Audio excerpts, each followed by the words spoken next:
So, whew, today is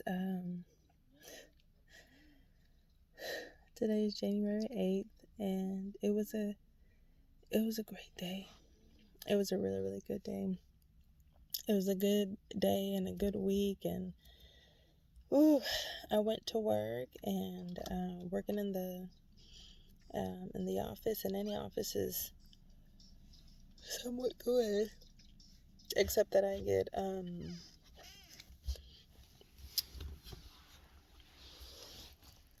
sometimes I get filled with anxiety because I'm not sure that I'm going to be doing the right thing.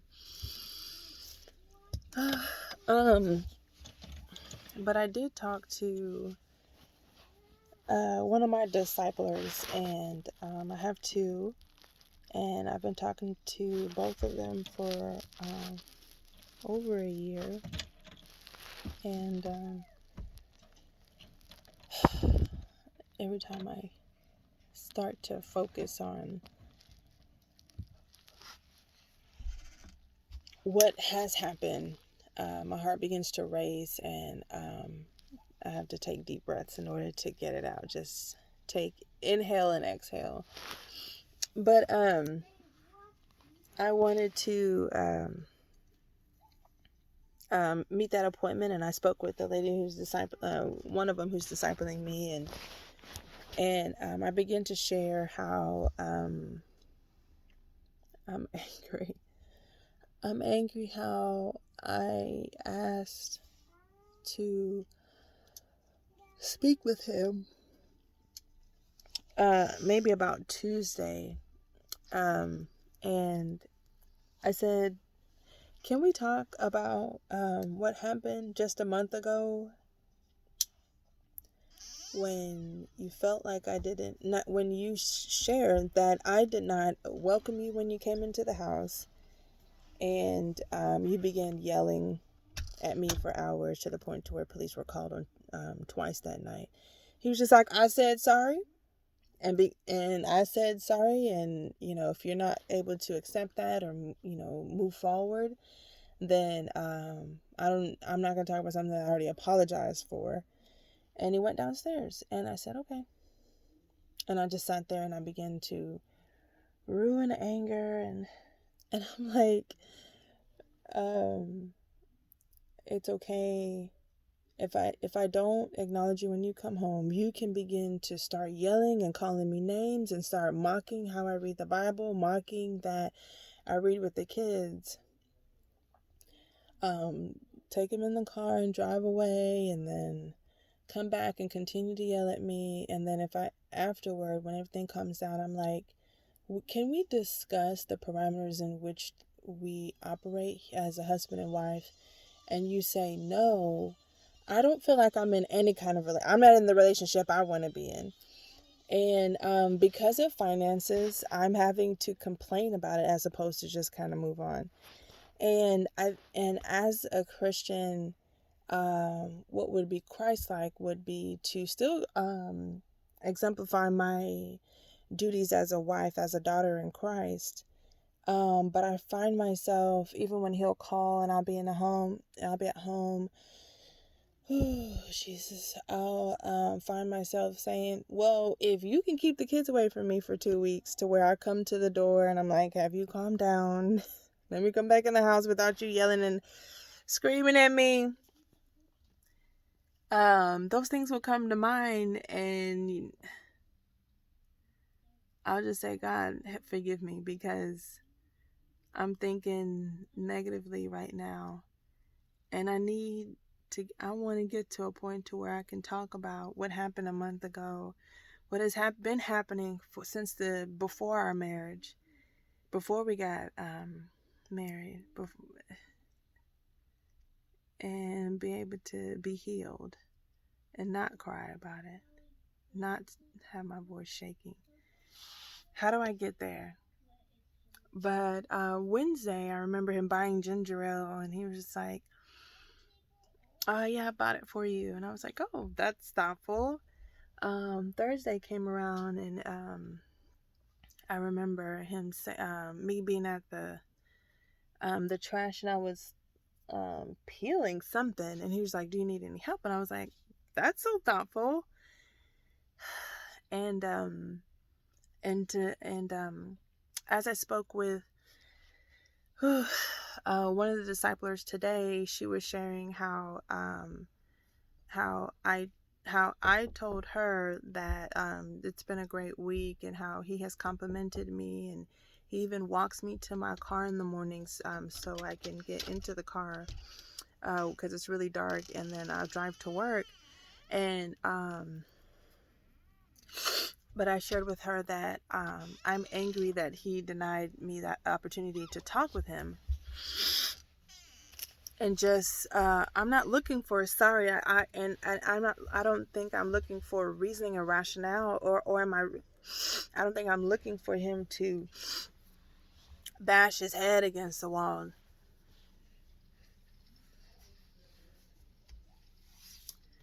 But just guess we can't talk about it then. I'll have to find another way to heal without being able to discuss with him. And so now I'm just walking around this house with these feelings toward him, and he's capable to keep it moving, move on, and I'm still stuck. But I'll be sitting in a chair and get triggered. The last time I was sitting here in this chair, he was berating me. The last time I was picking out my clothes, he was yelling at me at how I'm such a fake Christian because I read the Bible, but yet I can't even think of how to um, greet him when he comes into the house. And in his eyes, if that makes me a fake Christian, that makes me a fake Christian. Fine.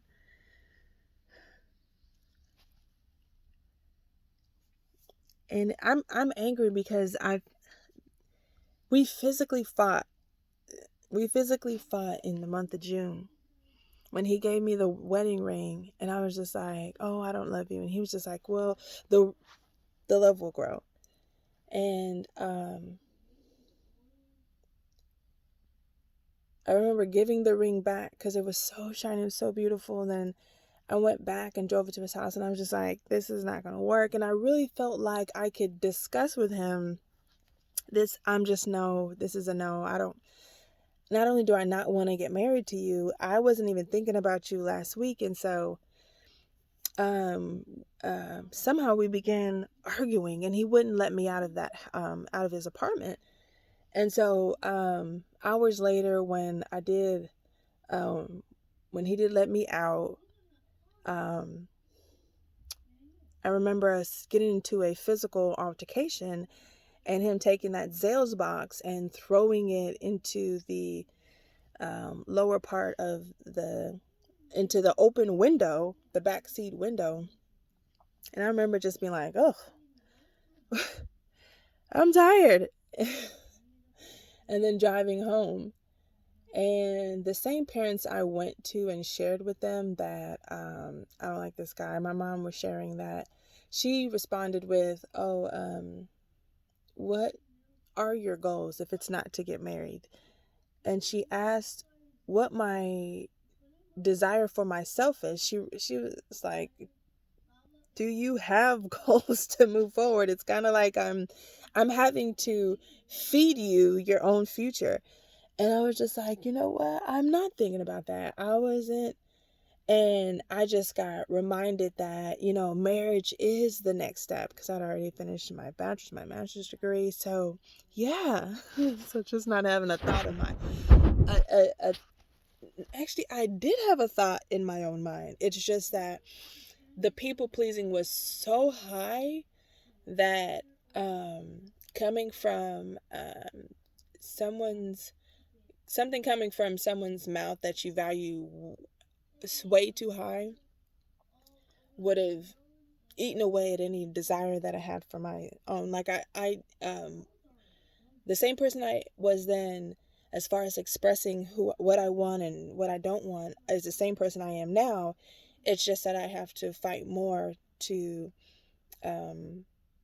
continue to repeat myself, or make it to where they can't hear or see me, because they're gonna fight you for your voice. They're gonna fight your voice so that they can be heard. I didn't know that then. I didn't understand the severity of giving in. I mean, a physical altercation, wrestling. We were wrestling, and I went back again after I finished talking to her, and I tried to give the ring back as well, throwing it into his balcony. I think we wrestled about 2 times that week, and maybe 2 times the next week. And that was in the month of June in 2012, and I was actually in a relationship. I had a boyfriend at the time, and me thinking I could just go and tell my husband this and just be done and over with, and be like, ugh, that's what I'm in now. Like, I'll say this, I want to talk about this, and then it'll be, no, that's what I'm getting this week. I remember last week I said that I'm experiencing something and it's emotional, and I don't want to discuss it because I just don't want to get involved in sharing my heart, and then you'll be like, well, that's just what you deserve, or that's just what you get, because his words won't I won't perceive his words right. And he was just like, well, what is it? And I said, I don't want to discuss it. And that goes back to how we got into the relationship. I'll say something and you'll completely disregard it. I'll say my feelings and you'll dismiss it. I'll say how I'm feeling, what I want and what I don't want, and it'll be thrown out the window. And what you want is how I need to comply. I need to abide by what you're saying. And the same is with my parents. And not realizing that got me into the situation. Not got me into the situation I am, but it definitely contributed, because I continued to relinquish my thoughts and heart and emotions, my feelings, at the expense of me. So,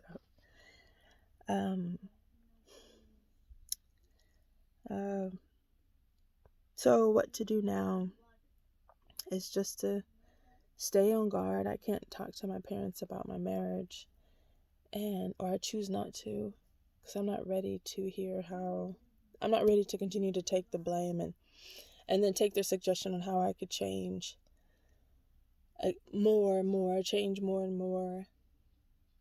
I'm tired. Talking to my discipler was saying, well, how I just pray for my situation. Well, I actually did a 3-day dry fast from 6 to 6 p.m. 3 days before January 1st, and was just really trying to rid myself of any kind of situation that I may be attached to, so that if there was some instruction that God gave me and I'm just ignoring it, because I've just been in this situation so long to where I just feel like I'm not being heard here in this area. But I've prayed for other things and they've come to fruition. I've just said I would like a printer, and it was like weeks later I got a printer. She was like, my friend was like, hey, you want this printer? And then I was like, okay. And when I set it on my desk, I was like, didn't I ask for a printer? I asked for a printer. I'm not going to doubt it. I asked for a printer and I got a printer. So that is baffling. I asked for a printer, got it weeks later. Yo, I am literally asking to be relinquished of such an disrespectful relationship, disregarding relationship. I long to be heard. I long to share how I feel about something and be in a relationship with that person where they're like, I hear you. I hear you. I think it's too selfish to desire to be able to be in a relationship to where I share and then that person validates me, or that I share and I am delighted by them laughing or confirming or just enjoying my presence, but to not be constantly dismissed, disregarded, and shut up. I am shut by, can we talk? And you're simply, well, I already apologized, so we don't get the opportunities. And so there's a constant, oh, it's always about you. This, and there's always an excuse why we cannot discuss things that were blown out of proportion, and you blew it out of proportion based off of what you perceived about me, or it was actually true. No, I did not. I saw that you came in, you started talking to them, and then I started talking to my children, our children, and then when I put the headphones on my phone, then you began shouting. There's nothing unlawful. There's nothing unlawful about berating and shouting at someone. I just want to know how I can stop it. My husband just took us out to eat. I was making some fish.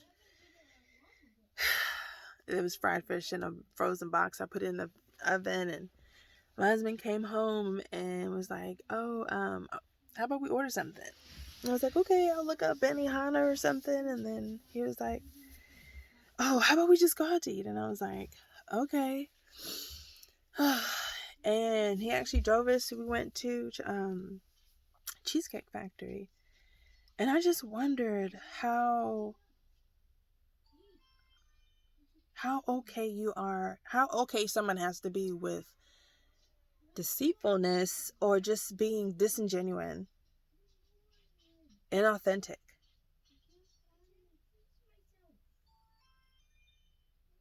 But that's me thinking that he has any kind of like he's bothered by anything. I'm the one that's bothered. I'm the one that gets triggered. I'm the one that's in my car and he's threatened that he's going to tow it because he doesn't like how I'm behaving. Oh. And I'm just feeling guilty because I'm still hurt by you. Yeah, you just took us to dinner. And I just feel like, how do I work on my gratefulness? Because if I'm going to be in this marriage forever, help me. Because I was wondering to get a job. I want to get a job. Now I'm going to need a second job.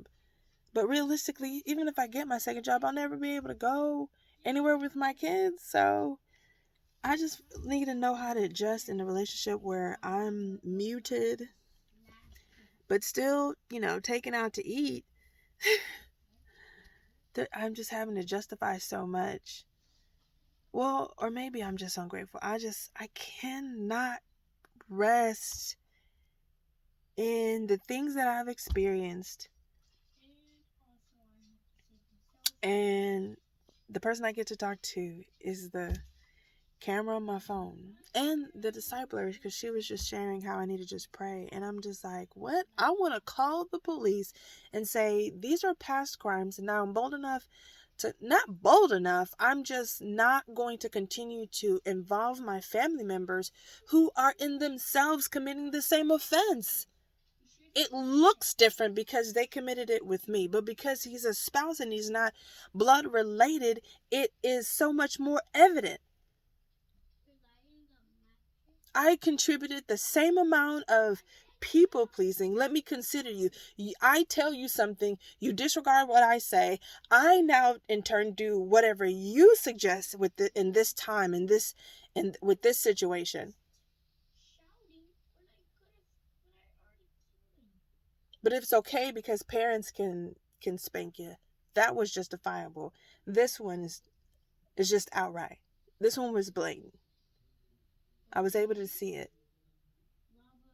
But when I asked them for an opinion, for them to help, for them to intervene, that my father said that I was disrespectful because I asked him to, I said, I hope that you told him that, as my father, that you can't just be beating up on my wife, on my daughter. You just can't be howling all at all hours of the night. And he was like, how dare you judge whether I'm doing what I'm supposed to do as a father?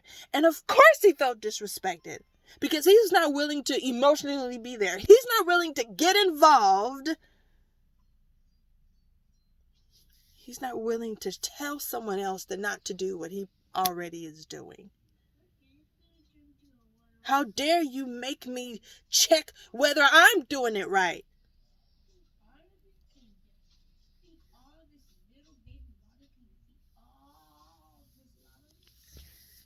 What?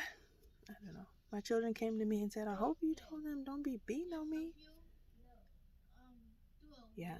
I would feel disrespected if I wasn't willing to go meet that line that they were asking me to meet that standard that they were asking me to meet. I would feel disrespected too.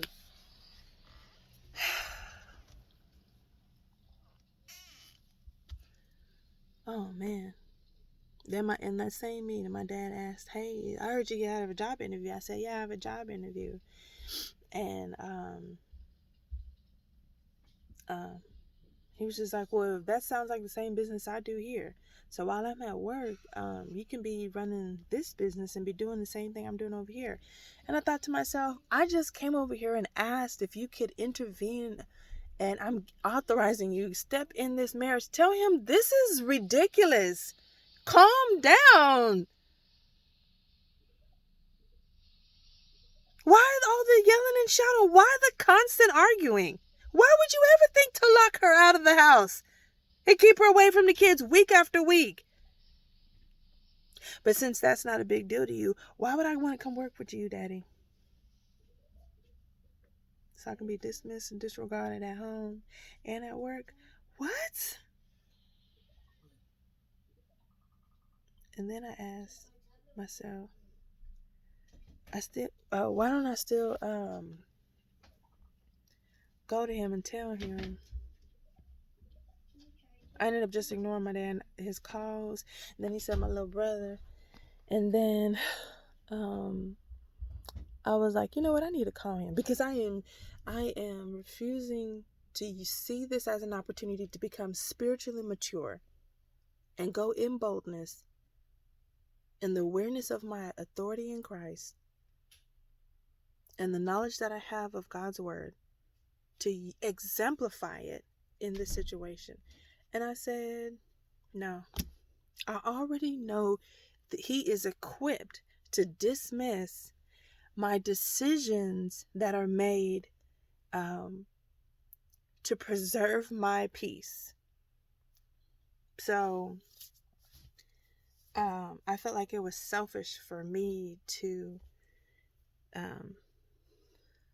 not call him back and say, I don't even want to consider working with you, for you, whatever. But I'm just not ready to argue.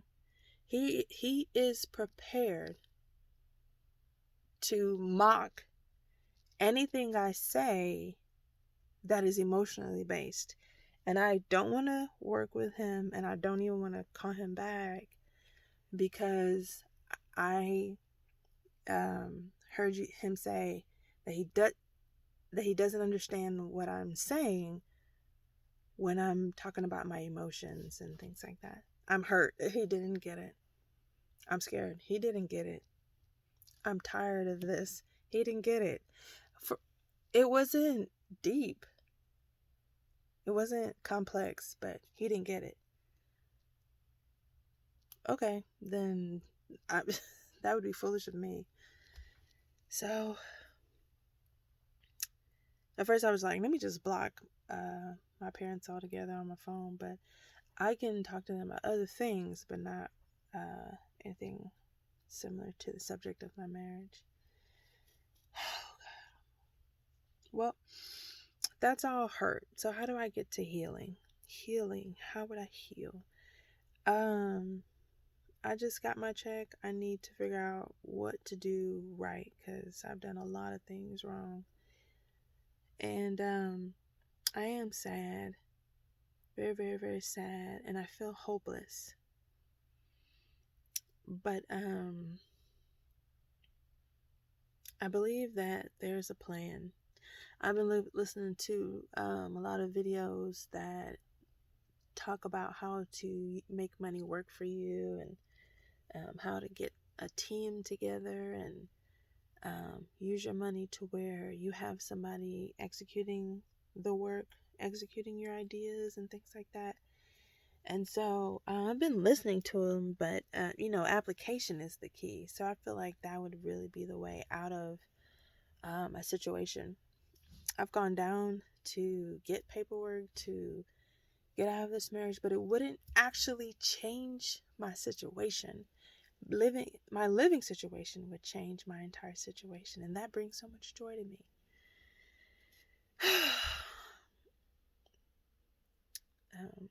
The compliments he's been giving, the escort in the mornings have been, and that, and the taking us out to eat, very, very kind, thoughtful, and very different. But it isn't covering over the thoughts in my mind that bring so much sorrow that I wish I killed myself a long time ago. It doesn't eat away at those thoughts. So, yeah, prayer works, but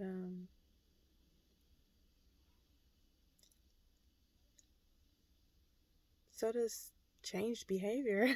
So I just, what's the behavior? I can hear him clearing his. Oh my God! I've been videoing. I didn't know that. I didn't even know that he came into the room and went to shower. Oh Lord. Oh Lord.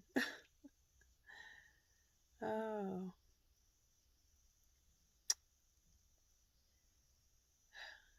I'm proud of myself when I look back.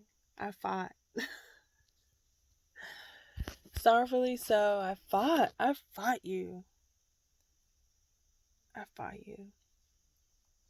And when I saw that I couldn't beat you, I went to my parents and was like, and my dad told me the statistics, the ratio between men and women all over the world, and that this engagement may not come again, because there's so many women to one man, and that had I kind of felt like he didn't hear what I just said.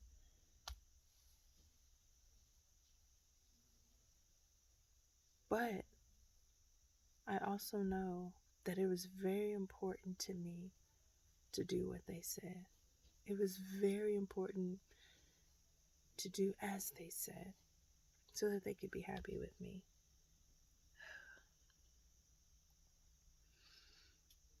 Oh well. How do I heal now? I want some therapy. I don't know what kind of therapy, psychotherapy, couples therapy, I don't know.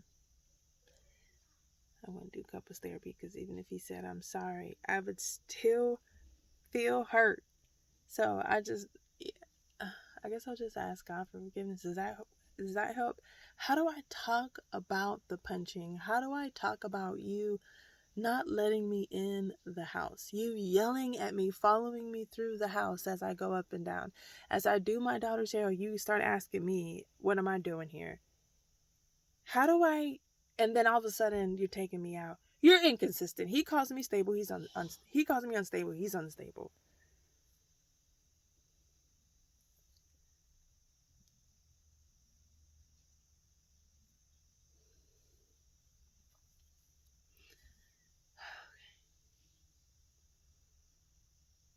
I gotta see these things as just not that bad. You focus on the awareness and the real severity of everything, you're gonna lose your mind. So it's safer in the mind. It's safer in the mind to see things as not that bad. So it's not that bad. So let me focus on the fact that he took us out to eat. That was great. can't bring myself to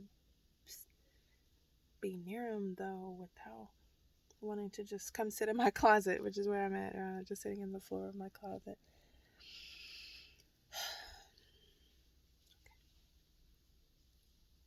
Build that trust. He said he doesn't trust me. This guy be throwing words at me, and I'll be like, what am I doing? Those are tactics or something. I don't know. Anyway.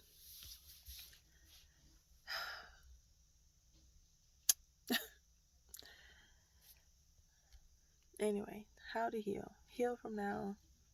I have to find the right scripture that pertains to my situation and continue to meditate on it and speak it until it happens. That's my plan.